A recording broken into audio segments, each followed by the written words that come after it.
Aleanca nuk ka qitë kushte dhe nuk qetë kushte për opozitën, që blokada një vjeqare e Kurtit nuk jep rezultatin e pritur prej ti.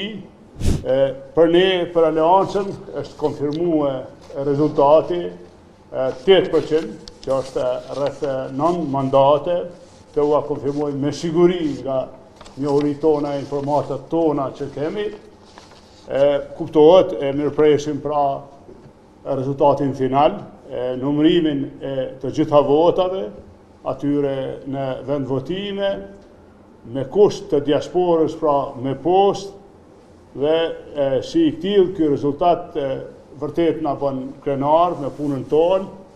e dini jemi ndohë përballë një situatë jo të lehtë, jemi ballafaque me partinë shtet, ka 5 vjet,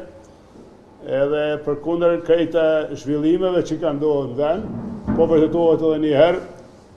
që blokada një vjeqare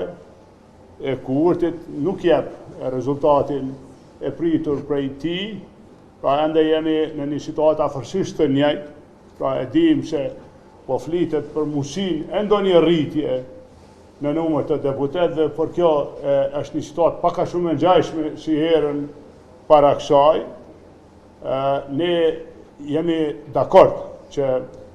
të veprohet me shpejtësi të krijohen institucionet e vendit, pra të mos vënohet më Kosova,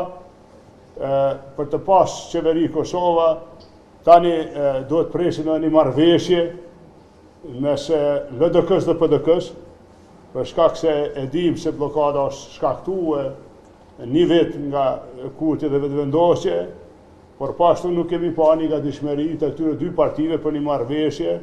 edhe këtë për mi thjeshtu kush o kryeministri. Aleanca nuk ka qitë kushte dhe nuk qetë kushte